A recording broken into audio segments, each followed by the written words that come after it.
How's it going, folks? So I've had all kinds of juicy information from all the people who went to the Call of Duty Ghosts reveal event who managed to play the game and have shared all their inside information.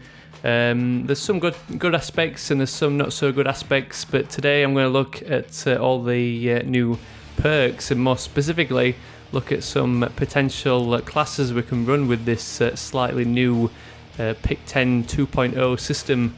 It's similar to the Black Ops 2 Pick-10 system, but with a kind of Infinity Ward twist. As always, I think Infinity Ward kind of scrap any ideas of balance and just let you get your hands on whatever you want, regardless of the consequences. So I've spent all night scrutinising that reveal presentation to try and figure out how this new system actually works.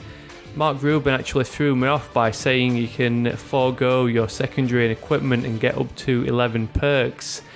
So I've been kind of creating some insane loadouts, but watching it back and paying close attention to the actual demo, I'm pretty sure he made a mistake and accidentally said perks instead of points. There's only enough slots in the interface for up to 8 perks, with each one costing a different amount and spanning multiple slots. So I think it's 12 points max.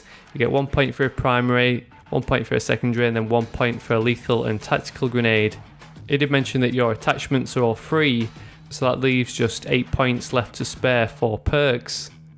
So I've been checking out what all these different perks do, and I've put together some potential loadouts that we could run when the game's released. So let's start off with the loadout I've named Assassin.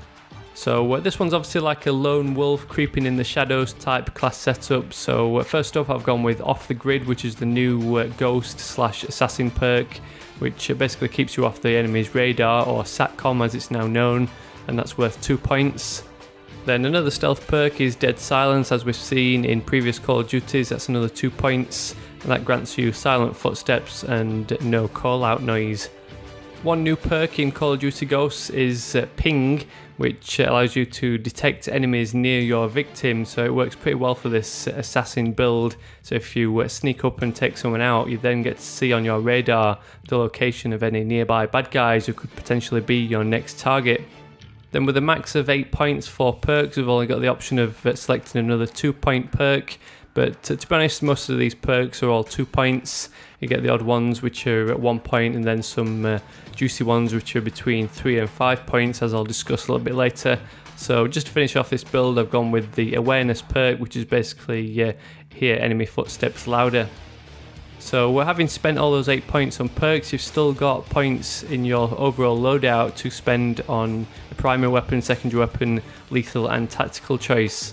So as we'll see in these little potential loadouts that I've built, you generally get to select 4 perks of 2 points each, plus your usual primary, secondary, lethal and tactical options. So next up, a general objective player loadout. Again, this is another selection of 4 2-point perks, making a total of 8. So we've got Blast Shield, as we all know, resistance to explosives. Attack Resist is the new name for the tactical mask, or resistance to tactical grenades. Painkiller's been in rehab since Modern Warfare 2 and he's now changed his ways, and it now gives you faster recovery after being wounded, or faster health regeneration. So it's nowhere near as annoying as the old Death Streak, and it's now one of the more useful perks in Call of Duty. Then another new perk which has got some nice benefits is Wiretap, and I'm assuming this is going to be a good fit for objective players, as I'm assuming it's going to benefit your team as well as yourself. And what it does is basically uses enemy SATCOMs as your own. So if the enemy calls in a UAV or a SATCOM, you get to benefit and see the enemy's location on your map as well. So we're moving on to a potential loadout for rushers. This one's using the perks from the speed and handling categories. So we've got agility, which is basically the new lightweight or faster movement speed.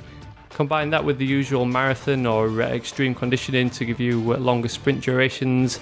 On the go is a new nifty little perk where you can reload while sprinting, although it sounds good in theory, but I'm not too sure how it affects my overall playstyle, where I usually use that sprint button to reload cancel.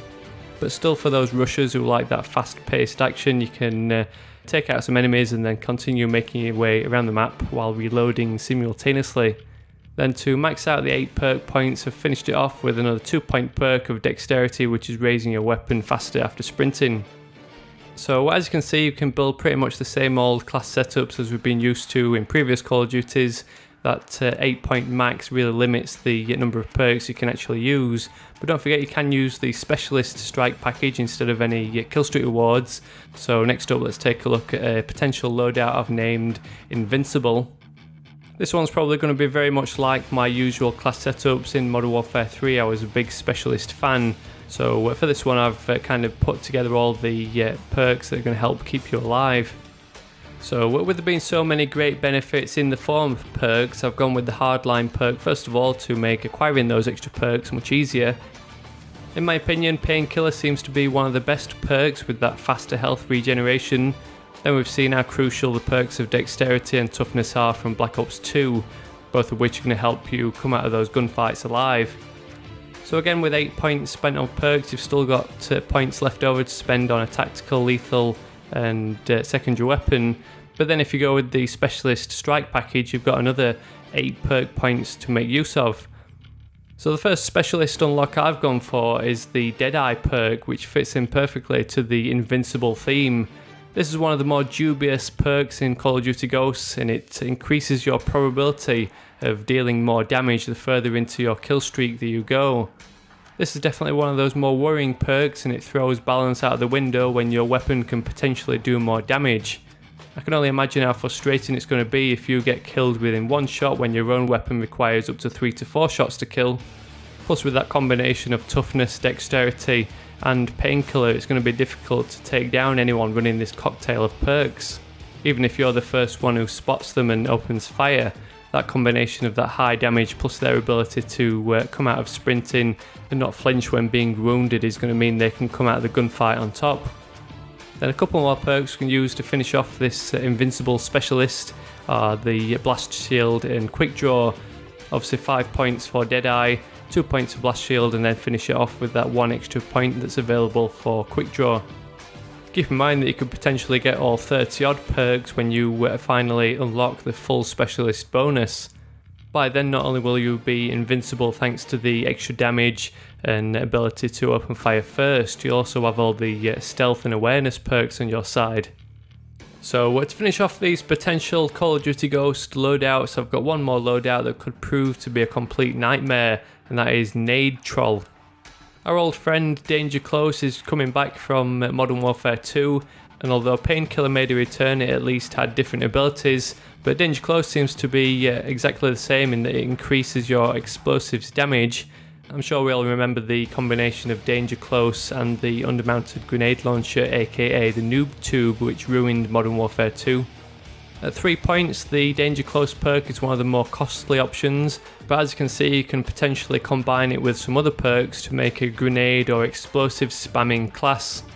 So let's imagine a primary weapon with a free attachment of grenade launcher, then an RPG secondary weapon, plus a frag grenade as a lethal choice and whatever they've got in the tactical options.